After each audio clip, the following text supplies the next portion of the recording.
one. Good evening, everyone, and Happy New Year. Welcome to 2022. And it's January 10th, which means it is now time to call today's work session to order. Thank you to everyone who's joining tonight to be a part of the meeting. The next item on the agenda is approval of the agenda. But I did, once we get into the discussion, just want to call out all of the items didn't have time limits next to them. So just wanted to point that out and we can get into that in discussion. But is there a motion to approve tonight's agenda?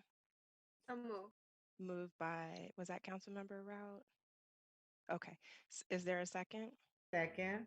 Seconded by Councilmember Brown. Mhm. And as I mentioned, there weren't time limits next to everything. So I wanted to see if the council would be amenable to the following adjustments for the Bostwick House presentation. We need a little time there. So 20 minutes. And then under old business, pardon me, 5 minutes per item. Dropping down to new business, same thing, 5 minutes per item, just to keep it easy. And then Mr. McGrory had attached to our packets a couple of letters from AWS, but they were not listed on the agenda. So wanted to find out, Mr. McGrory, were you planning to put AWS on? Okay, so more FYI. Okay. And then, so with that, I think that covers all of the items. Is there a motion? I'm sorry, any further adjustments or edits to the agenda?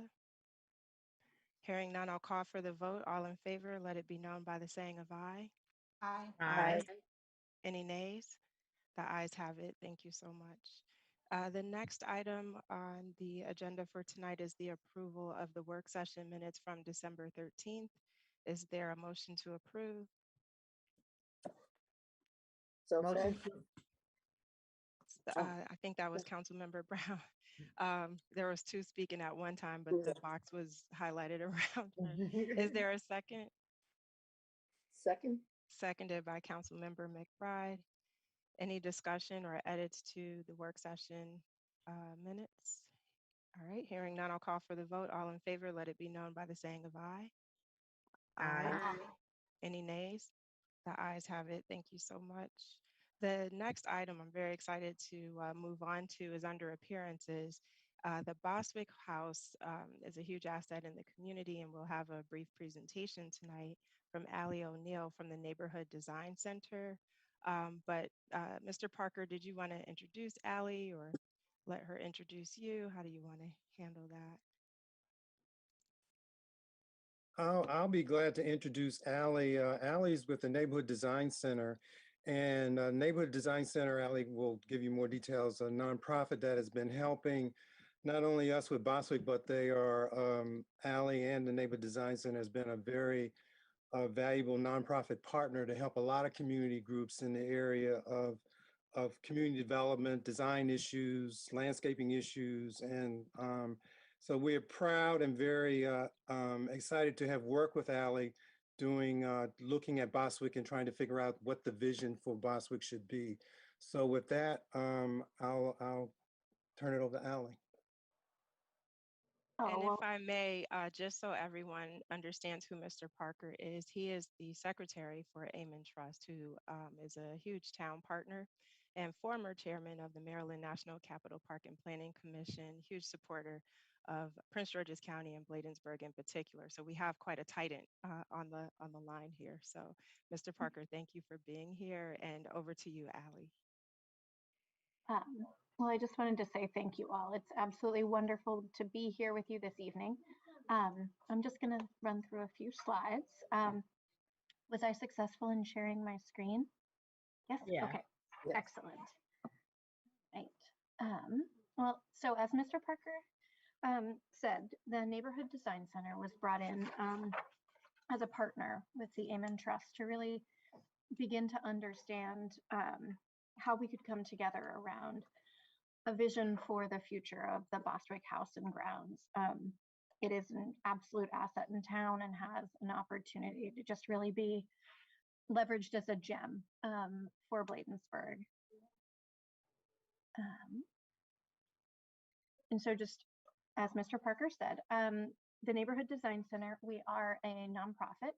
We work across Prince George's County and have been honored to work in Bladensburg with other partners around town for more than 27 years. We started in Baltimore in 1968, and it is our work to bring professional volunteers as well as our talented staff members to projects that communities invite us into and are in support of larger neighborhood benefit. What we really set out to understand is that the clock is ticking and we have an amazing asset in the town of Bladensburg. And we know something needs to happen. And so we opened the report with our statement of need and did just want to reiterate that the town has been good stewards of the Bostwick House and has kept it going, and it has been through the support of other partners who you all have brought to it that have gotten us to today. And we do know it will require additional investment in order to get the Bostwick House and grounds up to the usable asset that we believe it could be. And so NDC undertook a long process with a group of diverse stakeholders, really to start to understand what was both possible and appropriate at the Bostwick House. And we held a series of meetings over the course of 2021. Actually, the project started in 2019 and 2020, but we were stymied by the events of early 2020. We did get back together and were able to meet weekly. We had stakeholders who were brought in from local nonprofits, community leaders, members of the Amen Trust, as well as involved and engaged citizens. We had our library system, other government agencies represented as well. And we went through a series of wonderful meetings and were able to distill down some extremely important principles to guide the design for the future of Bostwick. Without reading them exactly aloud to you all, I do just want to highlight, that this project is seen as really a positive catalyst for the town, rooted in Bladensburg, in its values, in its unique location on the river, in its history, and that this is meant to be a community asset, really to better the lives of the community in the Bladensburg area.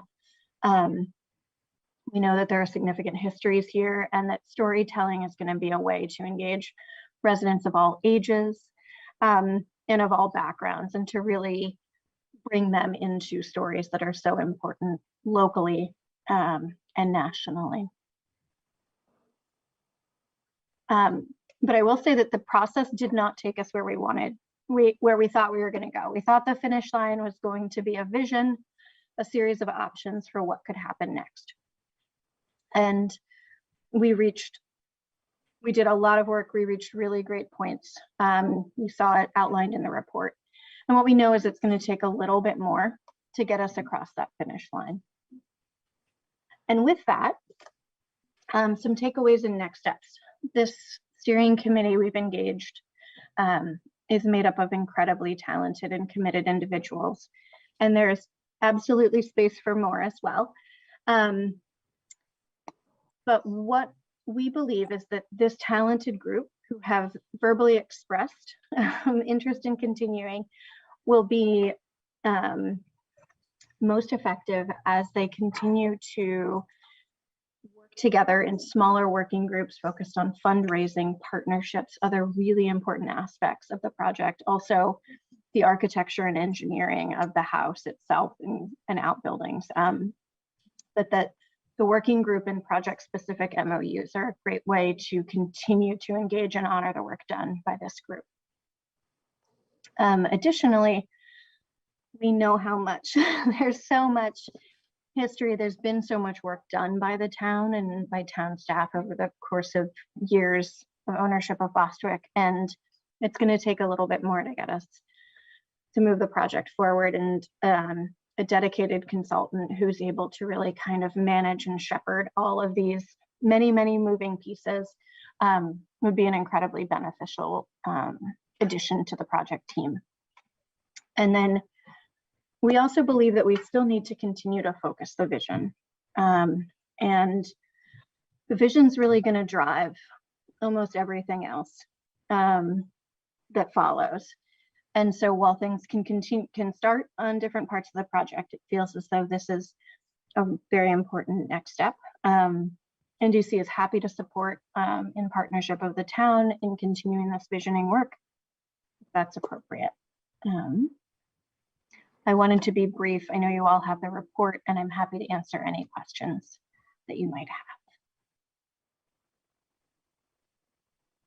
Thank you, Ms. McNeil. Mr. Parker, did you want to add any summary remarks regarding the presentation or just the process of the stakeholder group? What I'd really like to do then, is go into the Amen Trust and then get some sense about how we move along to take the report to something that's implementable. So if you don't mind if I go in that direction. So before we do that, let me just pause for questions and then we'll move right on. So from the staff or council members, are there any questions for Ms. O'Neill regarding the presentation? Okay, all right, back over to you, Mr. Parker. Oh, okay. So I'm really glad to be part of this and having the opportunity to speak to the council. Just for those who may or may not know about the Amen Trust was formed as a 501c3 back in 1984. And its purpose is to preserve historic buildings, to promote revitalization in and around the town of Bladensburg. And in doing that over the number of years, we've actually worked on the preservation of 4 National Register properties: the George Washington House, the Magruder House, the Market Master's House, and the Amen Trust was responsible for both the idea, the development, and the execution of the War of 1812 Memorial Monument, which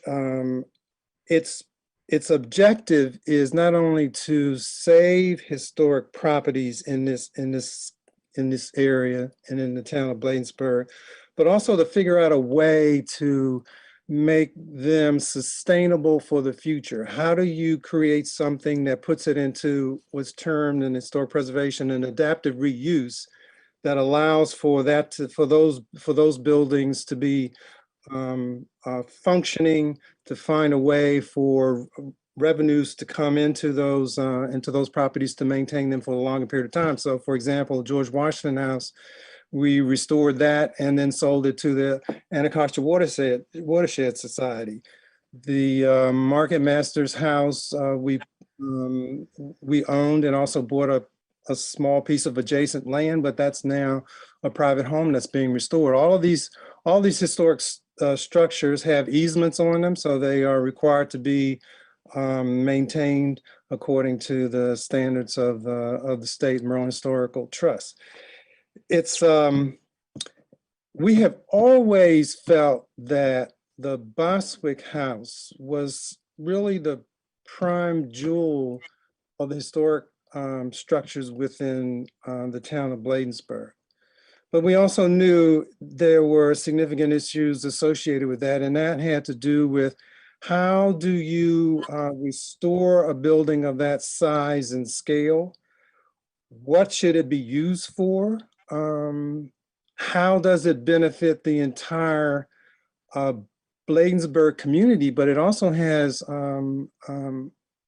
assets not only for the state, but also for the whole United States when it comes to history and its importance, both architecturally, both for historical place within the evolution of our country. And that story, as we all know, needs to be much broader than who were the famous people that lived there. But how did those people and how did the situations on those properties affect a larger group of folks? How did it affect people of color? How did it affect the evolution of Bladensburg through its long history since the 1700s? Those stories are more than just the bricks and mortar and preservation of the building.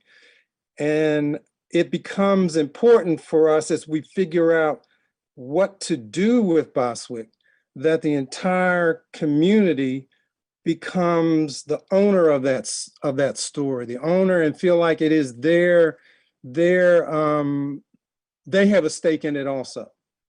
That they have a stake not only in the restoration of the building and the preservation of the building, but they have a stake in what the current history is and where does it go into the future and how it affects them. That's not an easy thing to do in a very diverse community like Bladensburg. But that's one of the tasks that I think came out of our attempt to figure out what the vision and also the difficulty that Ali spoke about, the difficulty in figuring out what should it be. House museums now are archaic. You don't just build or restore a building for a house museum.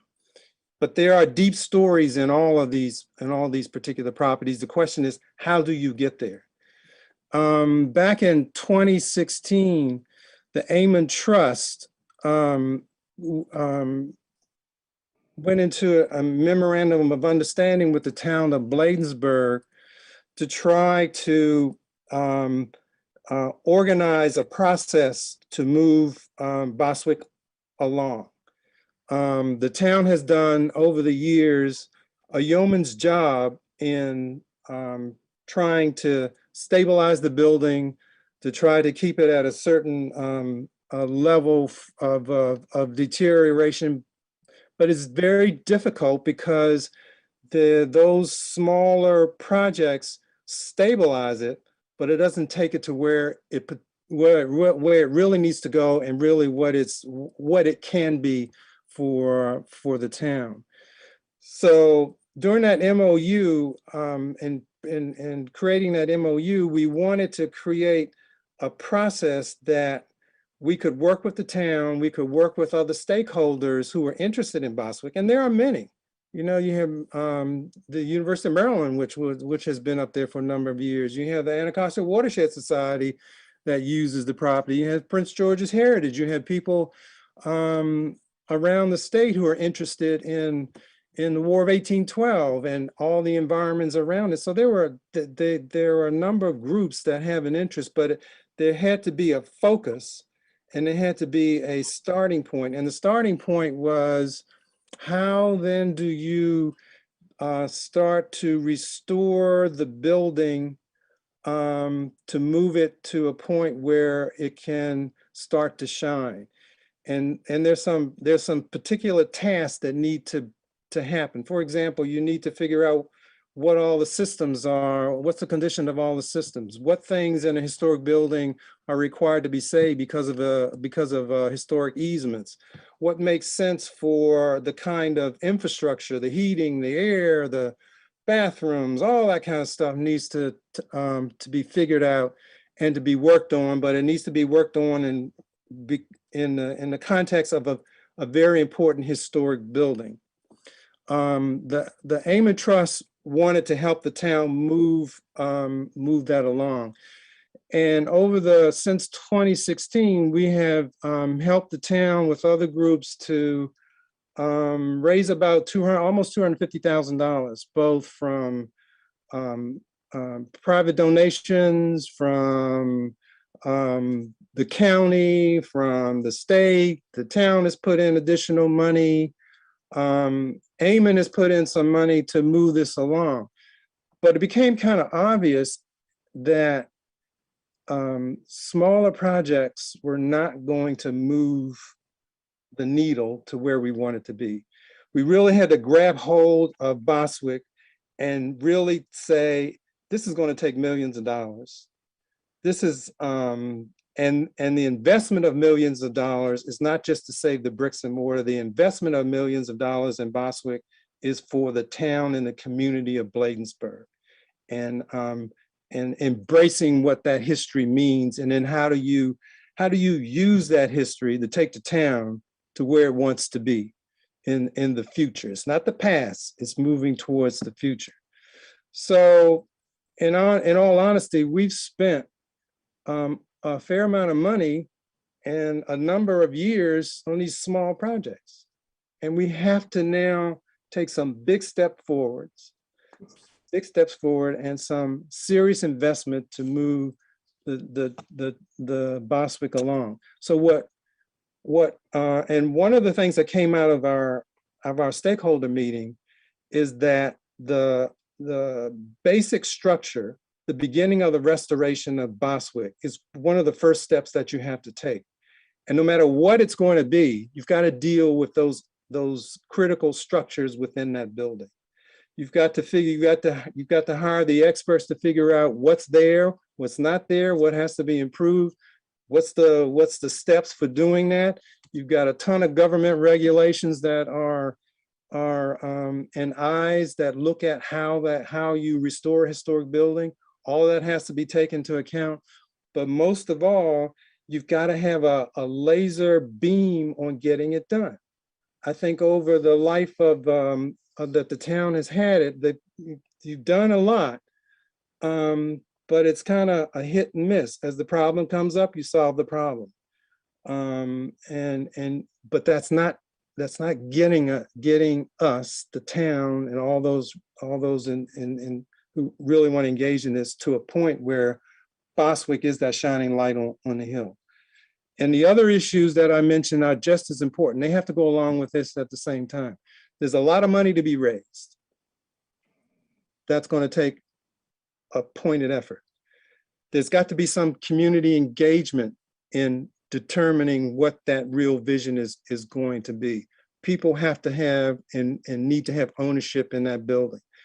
There are programs that relate to both the fundraising, there are programs that you can organize at Boswick that relates to how people feel about the property and the building and what happens on the building. There's stories that need to be developed and presented in a way that people understand about Boswick's place in Bladensburg, and Bladensburg place in Prince George's County. Tremendous amount of effort, but we've got to have a group that says, we're going to take this on. We're going to embrace all the groups that have to be part of this, but we're going to take responsibility to make some of this happen. What the Amen Trust has put on the table after this stakeholder set of meetings and the report is, we'd like to refresh that memorandum of understanding, and based upon what has happened now, what we think makes sense, and to move along the historic restoration, the analysis of what needs to be done in the building, no matter what happens to the building, to help raise that money and to be the point, working with the town to move that along, to take on the responsibility. What Amen Trust has, we have a board of about 12 people. Those 12 people, some of them are here online with us. John Sauer, Diane Griffin now is on our board. Joe Rodriguez, who has a shopping center, he's now on our board. Jim Foster, who used to be at the Anacostia Watershed, has taken on the yeoman task of refocusing our expertise and moving the Amen Trust along in that would allow it to take on a task like this. We have people we have attorneys, we have historians, these are the folks on our board. You know, I have a very large experience both in historic preservation and in project management and planning, that kind of thing. We have people who are deeply committed to not only Boswick, but deeply committed to the town of Bladensburg. But we all have to do it together. Can't be, we aren't asking that you just give it to us and we just go off and do our thing. We bring you back or restore building. It's not going to happen that way. It is And not.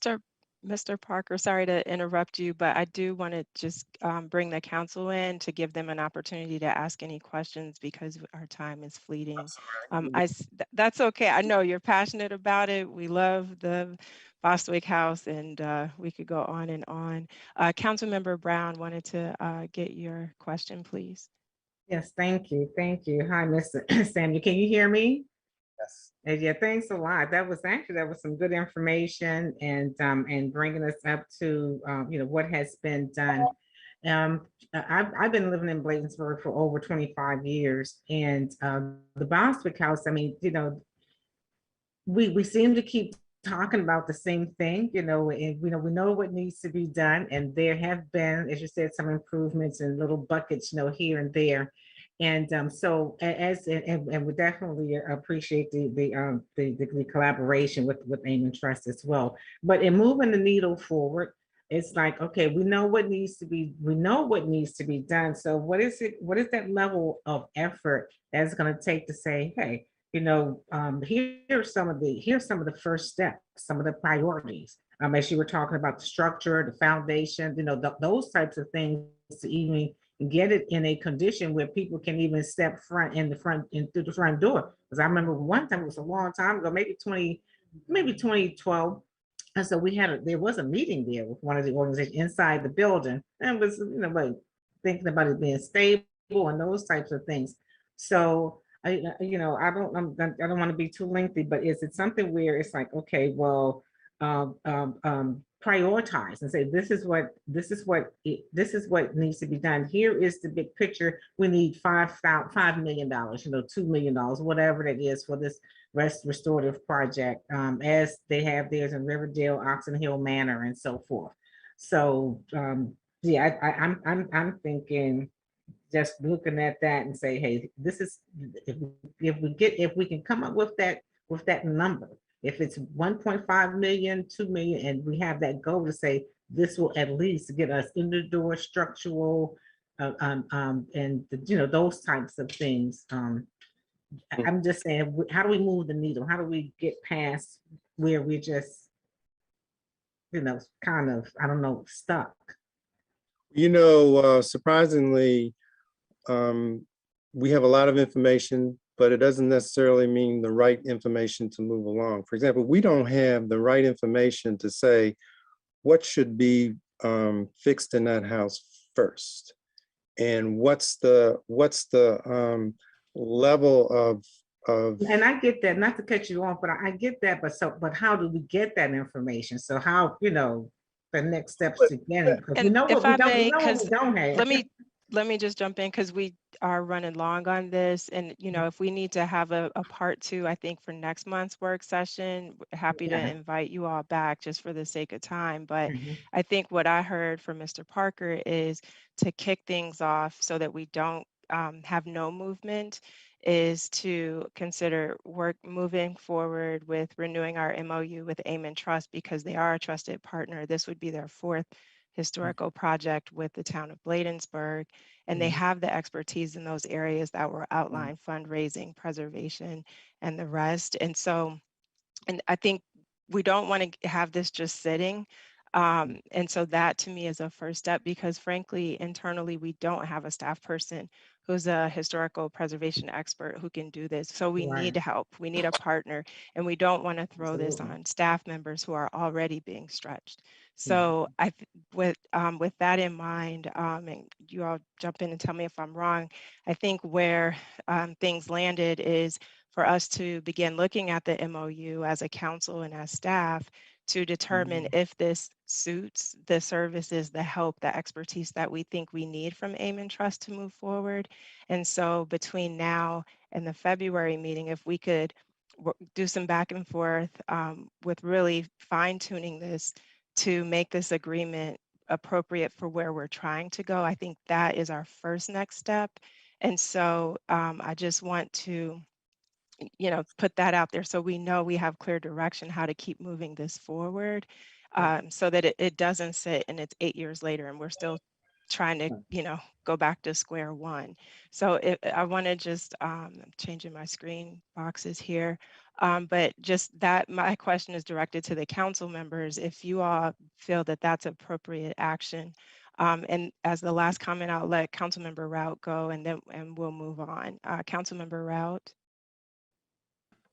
Thank you, Mayor James. I just have a quick question. I don't know if who it's directed to, but is there like a work plan or a strategic plan that we have as it relates to the Bostwick House? Has that ever been done? Because I do recall when I joined the council 2 years ago, I took a tour. Of course, it was COVID and it was, COVID. So I know it was like dead water, and because of time, but I wanted to specifically understand the goals and where we are as it relates to tracking. Thank you. And it's a great question, Councilmember Rout, and it did come up on a recent planning call. And that's the idea that we get support from a partner to help us not just identify the strategic plan moving forward, but that they help us with the facilitation with the community, gathering input, because this is the community's property. This is the community's asset.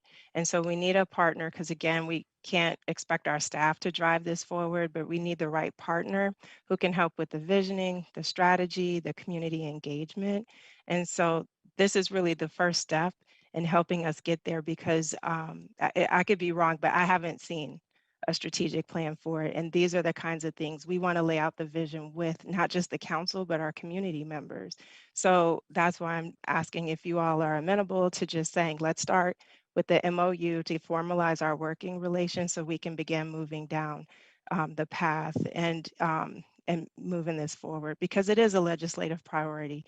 And as was stated before, this project has been worked on in small bites, but we are at the point where we can't afford to do that anymore. We need a huge capital investment in this facility, and we need to start moving it forward. So with that, Mr. Parker and Ally, Ms. McNeil, I want to thank you both for joining us. Any final comments before we move to the next item? No. Okay, thank you both so very much. All right. And I'm sorry, Mr. you. McGrory, your hand was raised. I apologize. I was scrolling and No, came Mayor, back. thank you. I put it back down, but I think you've encapsulated the tasks ahead of us very well, as have our partners. I was simply going to throw in, I very much appreciate, just from the staff perspective, having been back in town employee now for 6 months, there's a couple great points that were raised in this, and that is the staff bandwidth. I have a particular passion for Bostwick House, as have many former staff and current staff. The reality is we have other things in our scope of work, and I fully support the notion that we have an outside partner and project manager to help lead the charge on this. Just in the past 2 years, we've seen 3 people in the town clerk's role, which had been a lead position on this. The prior town clerk had been here for 20 years and did a great job managing these grants and working on Bostwick, and 4 people in the town administrator's role. So I think the continuity of having a project partner would be outstanding. And I think the parallel tracks of updating the MOU, revising that in partnership with AIM and Trust, and building on the great work that we've done over many years. And then separate from that, doing some visioning internally and longer term looking at the adaptive reuse of the property, separate from that scoping, the structural assessment of the physical structure and then the archaeological assessment. So I think staff is fully in agreement with what's been outlined as our homework for the next month. Thank you. Great, thank you all again. So with that, we will proceed with the next item on the agenda. But again, I want to thank all of the representatives from AIM and Trust, Mr. Foster, I saw on here, as well as Mr. Sauer, thank you both for joining as well. No, we didn't have time to hear from you, but we appreciate your time. And of course, Ms. O'Neill and Mr. Parker, thank you both. Yeah, thank you so much for having us. We'll talk soon. All right, sounds Bye now. great. So we'll move forward with old business. Just want to notify the public. We have set the date for the next Port Towns quarterly meeting. That will be January 31st at 6 p.m. Thank you, Mr. McGroy, for working with our partners to get that on the schedule. If we have any agenda items, please shoot those over to Mr. McGroy. He'll work with the other towns managers and formulate the agenda so they can circulate that to everyone. So for the sake of time, we don't have to have discussion on it. Let's just, if you all don't mind, just send our agenda items to Mr. McGrory. Does that sound good? Thumbs up. Everybody go with that? Okay, thank you. The next item is critically important. And it's the State of Maryland Bond Bill recommendation for a town hall replacement. And so if I may just back up, and speaking with our state senator over the summer, he recommended that the town leverage the support we have in him by really putting forth this legislative session, a project that is town specific and one that is more broad. And so the town specific project we talked about was a new town hall facility and police department. The other project, which is a little broader, is the Bostwick House and getting his support with getting funding from the state for that. And so going back to the town hall specifically, the idea is really just to be fully transparent. The facility is over 50 years old. It is falling apart. Our staff are doing the best that they can to keep it maintained, but we're trying to grow. And it's just increasingly difficult to do that in such an outdated building. There's issues, I know with the storm last week, the gutter on one side of the building came down, that sometimes the heavy rains result in flooding, which impacts staff trying to work from the inside of the building. So there's just, there's only so much patching that we can do.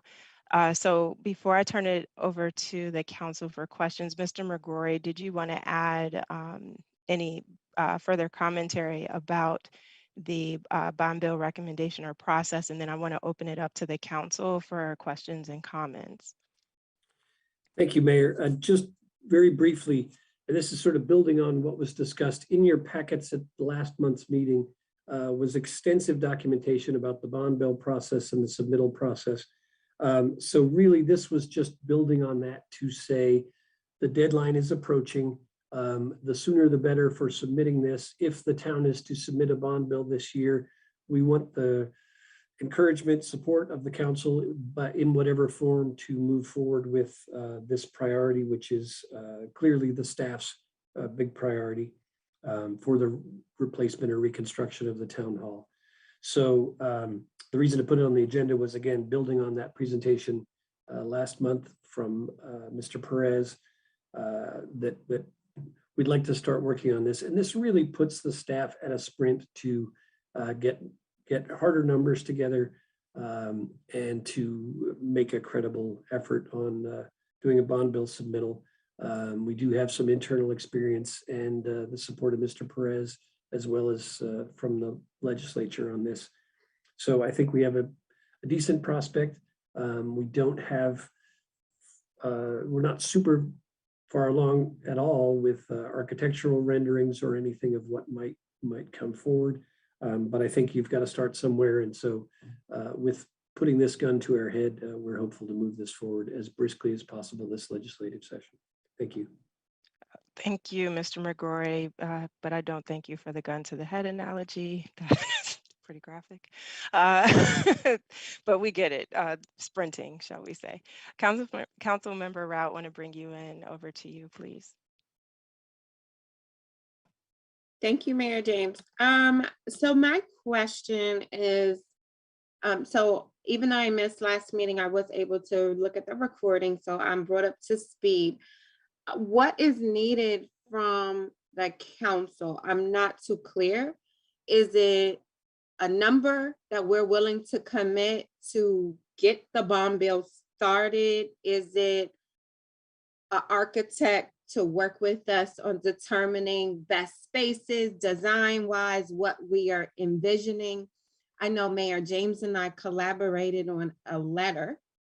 So the council definitely wants to move this project forward. I'm just not too clear as it what the ask is of the council, because this is something definitely we need, because we're bricks falling off of the building. We want to grow more to bring more staff in. We can't grow because we don't have anywhere to put our staff. So we understand the need.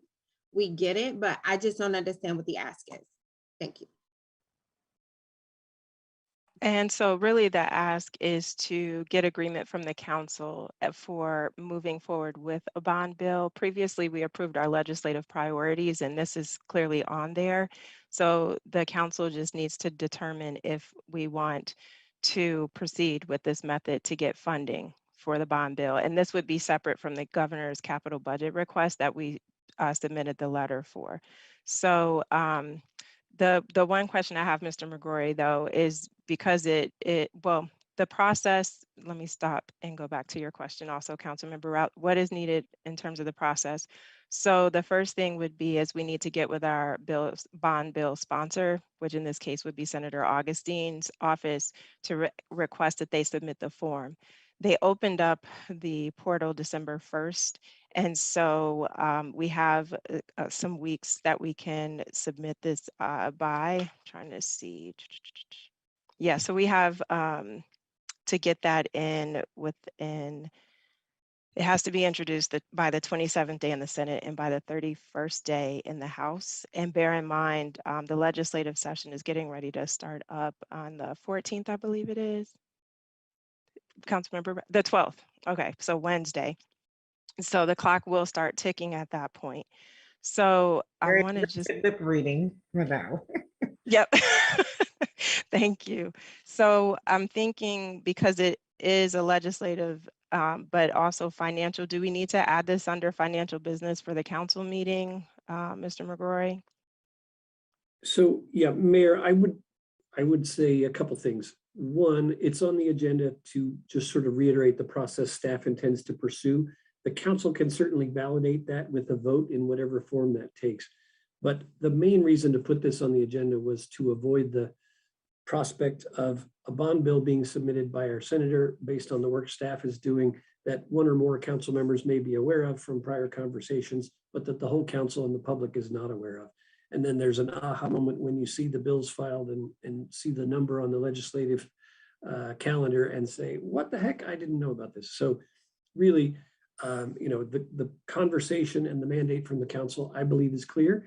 And informally, staff can certainly work to push this forward and work with our senator and delegates on that.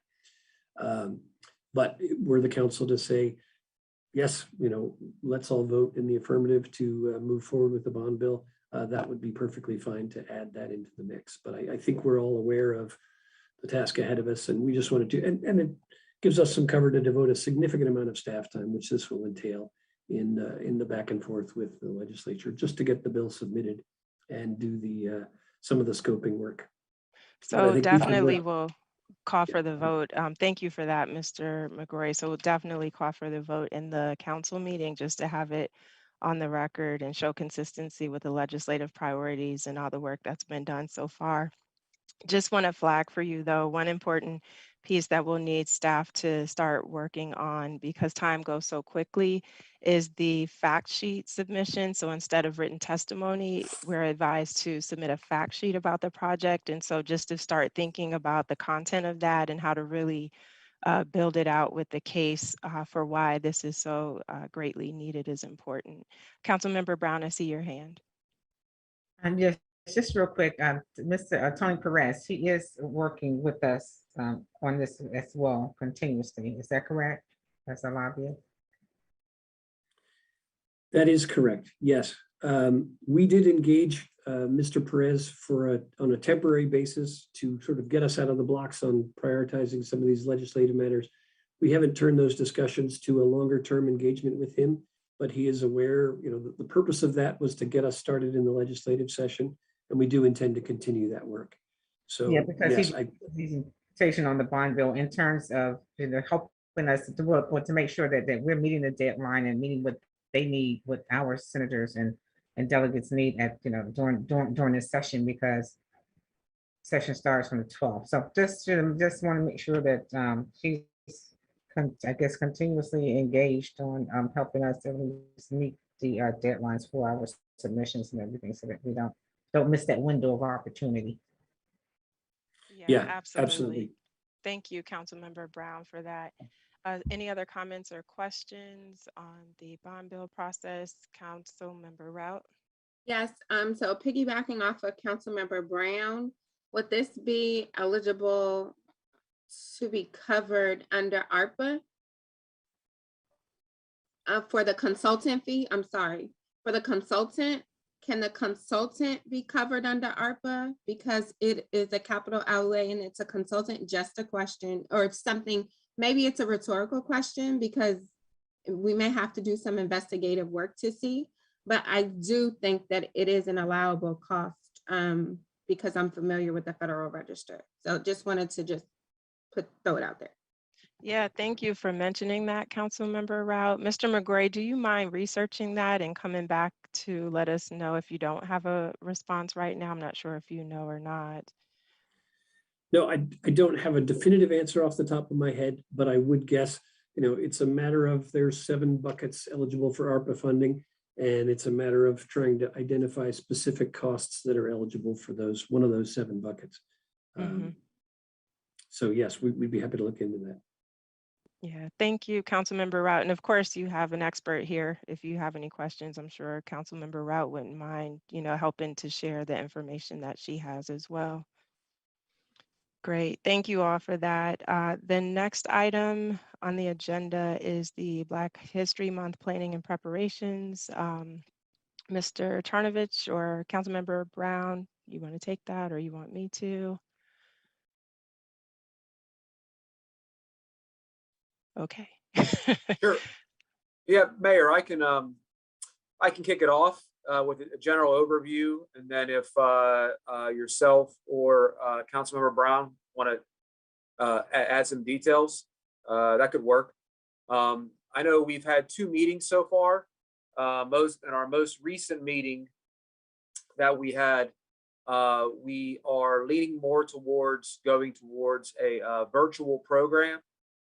Due to we have a significant amount of uncertainty with the public health at this point.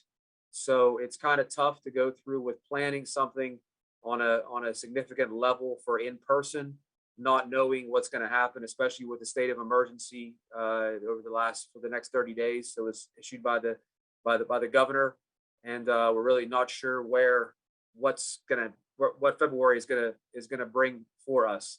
So I think at this point we have a few options that are have been discussed for some type of virtual sessions. I maybe let you, Mayor, or Councilor Brown, dive into those details that we talked about in the committee. But that's kind of where we're leaning at this point, is to have a virtual event. Yeah, and I don't want to get too far into the details quite yet until we start putting out the promotional materials. But in a nutshell, we want to feature Black history through a different lens, and so look at the Black diaspora. So highlighting Black history from one of the Caribbean islands and one of the African countries, and really engaging our residents who are from those particular areas to pull them into the program to talk about their history, the culture, and really create an engaging program. We understand it's virtual, and virtual is tough. We learned that last year. It's hard to get people to tune in, and it's also hard to keep their attention. So in a nutshell, still have a little more fleshing out to do. That's just the 30,000 foot version, but I really look forward to working with the team to get some interesting marketing materials out there and really do something unique, completely different from some of the directions that we've taken the program to in the past. And do want to acknowledge we did get a request for Black History Month to show the Dr. Thomas documentary. And so I did forward that email to the committee just to figure out how we can work that in, if it makes sense to the plan for next month. Councilmember Brown, you had something to add? No, actually, no. You covered. I just did want to make mention about the Dr. Thomas thing. We were vibing. Thank you. Keeping me on track. All right. The next item we have, or the next 3 items fall under new business. And the first item, I believe, is you, Mr. McGrory, the position classification plan update. Thank you, Mayor. Yeah, I had sent the council a memo, and the purpose of this, in my experience, customarily the town administrator would submit with the budget, or at the time of final adoption of the budget, there'd be a package that would include the pay classification scale. The council, to its credit, after adapting to the COVID year, as it was debating the budget last spring, had deferred pay increases for staff, not knowing what the effect of COVID was going to be in early 2020 going into the 2021 budget. The council, so I'm led to believe, did not proactively push forward pay increases or a COLA, pending on some assessment of what the impact was going to be on the economy. So then fast forward to last spring, the council was debating the fiscal 22 budget, the current year's fiscal budget, and to its credit again, to reward the staff for their service during the COVID period and to adapt to inflationary pressures, et cetera, the council approved both a retroactive COLA for the fiscal year 2021 and a COLA moving forward for fiscal year 2022, as well as a step increases for fiscal year 2021. So having accomplished all that, there were multiple moving parts to the pay scale. And to the best of my knowledge, very first meeting that I had at the very end of June was the meeting at which the budget was adopted, when all of that was tied up. So the purpose of this agenda item is for me, given the mandate that I have to create a position classification plan and present it to the council, is to sort of start that process, or at least peg that process with the reality as we have it now. And that is the current pay scale that is in use, as well as the few new positions that have been added, but were not previously explicitly shown on the pay scale. So the scale that you have in front of you has 44 steps plus a base. So the base is step 0 and then 44 additional steps. It has both the hourly rate, which is a unit to the penny. The old rates, we had this interesting quirk where, because some salaries were defined by the annual salary, when you divided that to create an hourly rate divided by 2,080 hours per work year, you came up with fractions of cents for people's unit pay.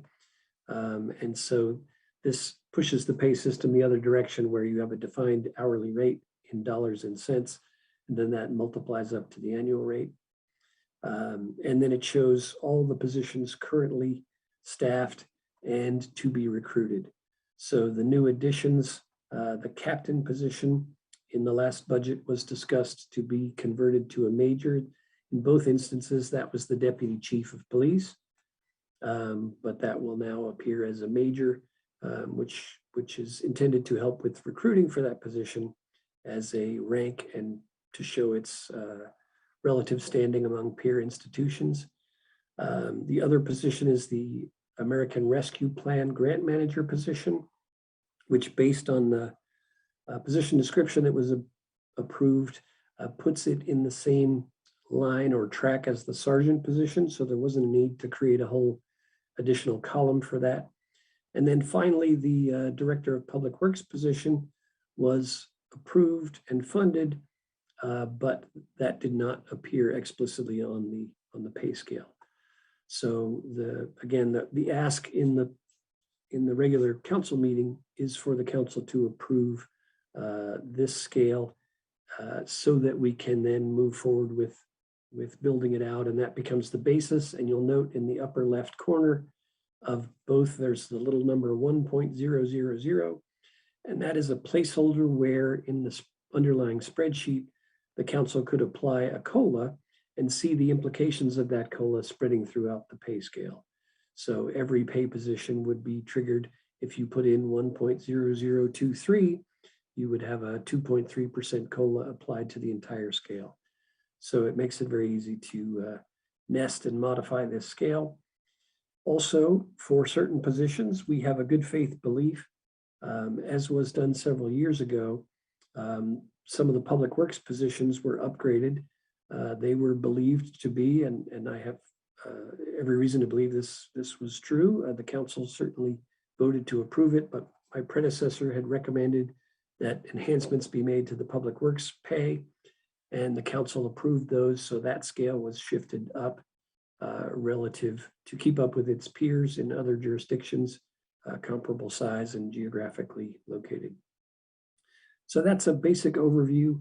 Kind of having the council lock this scale in gives staff then the authority to build it out and come back with future recommendations for other enhancements or changes that may be made. In addition, some diversification of positions. If we decide as there's turnover, we may decide that a position should be tweaked in a certain way to add more technological components, or that we're unable to fill for recruiting purposes. We may need to enhance the job description or the pay scale. So if there are any other questions, I'll be happy to answer them. Great, thank you for that overview, Mr. McCrory. Are there any questions from the council members? And Mr. McCrory, just I have the org chart, and I want to make sure I review that before the next meeting. Did you send that on Friday? I know there were a couple of additional documents, but I'm not seeing that this actual scale in my packet. No, I sent that on Saturday, Mayor. Ah, okay, all right. I'll pull that up and go through it during the break. Councilmember Brown, you had your hand up. Yeah, thanks for that. I mean, I saw the packet that you sent with the PDF file, but I don't know that I saw the one that you sent. Let me see, that you sent Saturday. Okay, with the attachments. Okay, so, oh, yeah.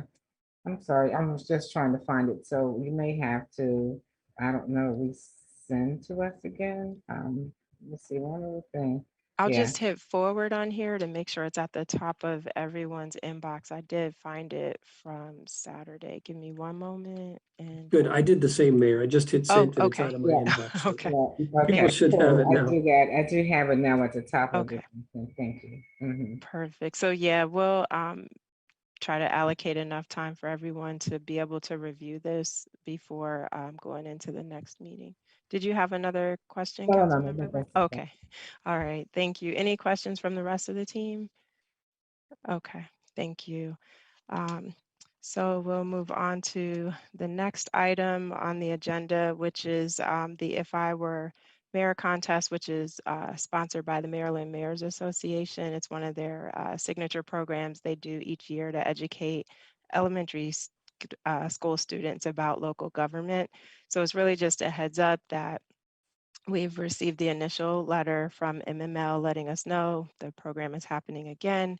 And this year's theme is celebrating the soul of Maryland. So I will be working to contact all of our fourth grade teachers and the principals for each of our elementary schools to make sure that they're on the lookout for the packets. From the conversation with MML last Wednesday, they're putting them in the mail and the teachers should receive the materials by the end of the month.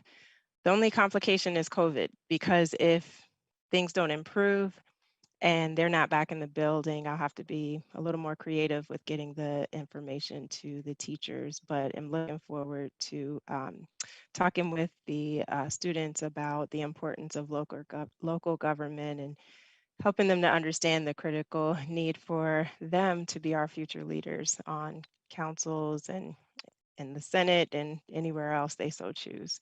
Councilmember Brown, I see your hand, and then I see Councilmember Rout.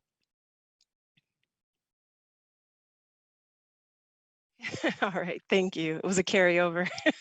Councilmember Rout. Thank you, Mayor James.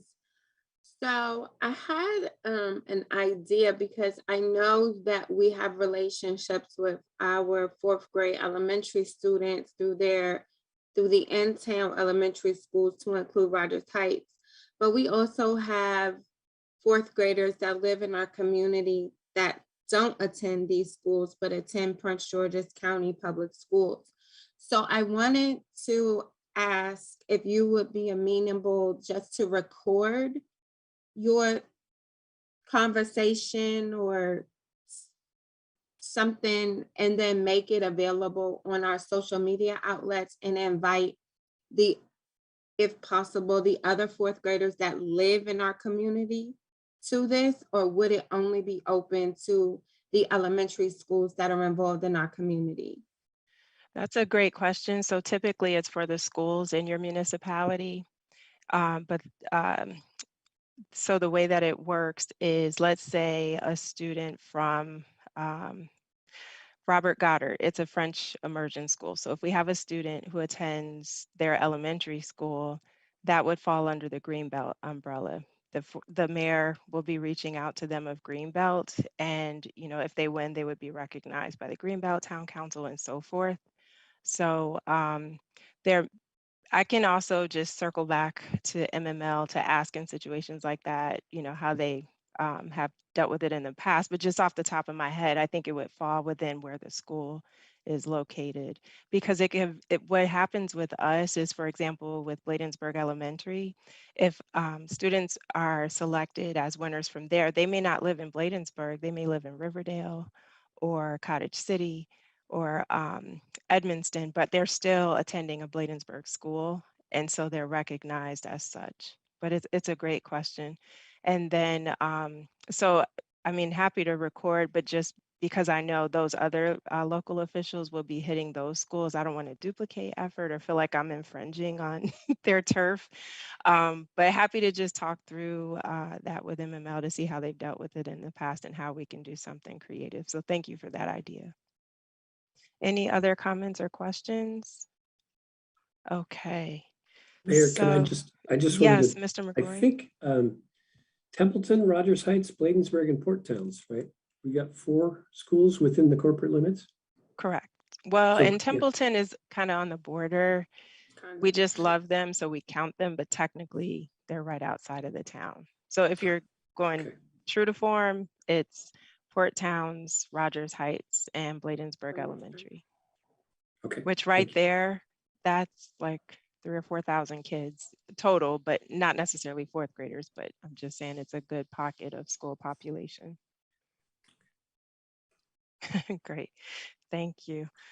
So with that, I'm sorry, was there a comment? You skipped over the new business. Yes.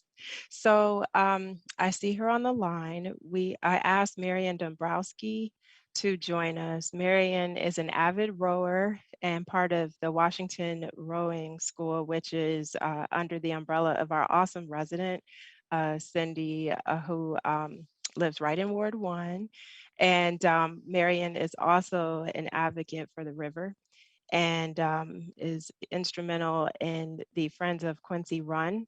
And so for many years, we've partnered with them for a National Day of Service to honor Dr. King's legacy by helping our community look better, making it just feel as awesome as it should. And so Marian, if you're there, we want to turn it over to you to talk to us a little bit about the National Day of Service for this year and the activities that you have been working on.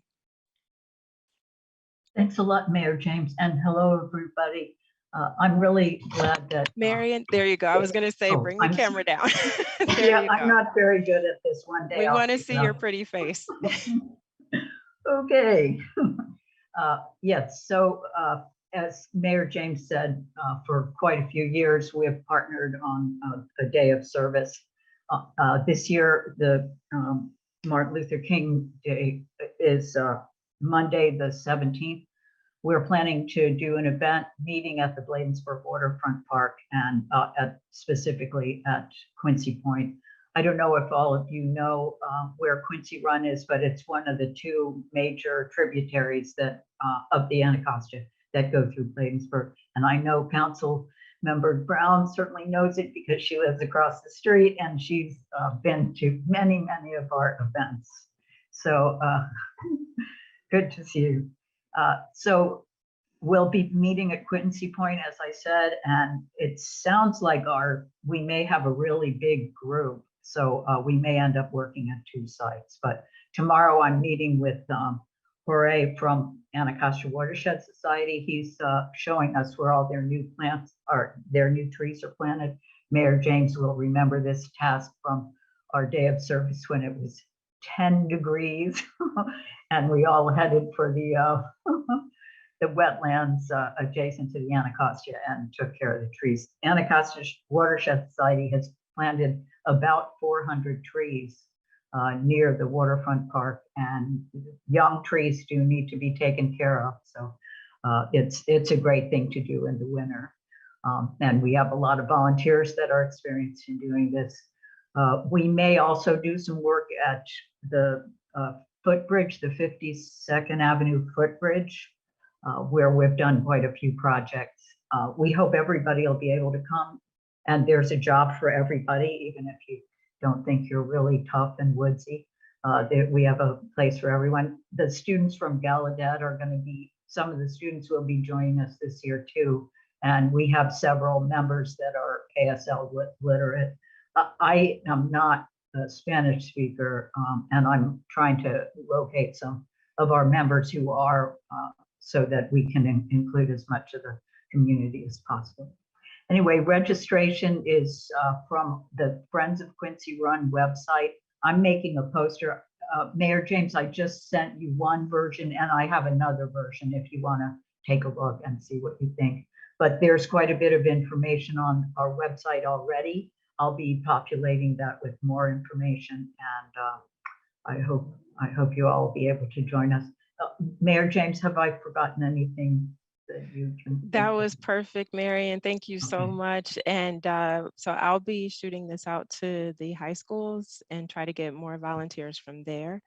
And again, please go to the link. We'll make sure we include it in this week's e-blast. Mr. Charnovich, I did get your note, and that's why I was asking Ms. Dombrowski for a not a poster, sorry, what do you call it? A flyer that we could incorporate along with the link, encouraging people to sign up. If you can't be physically active and all you can do is supervise, we'll take you. Ms. Blunt, you can be the boss, tell us what to do. Sit there, point, pick that up, you know. Exactly. It's a team effort. So we appreciate, she's shaking her head. We can always see you. Hey, no, I see you.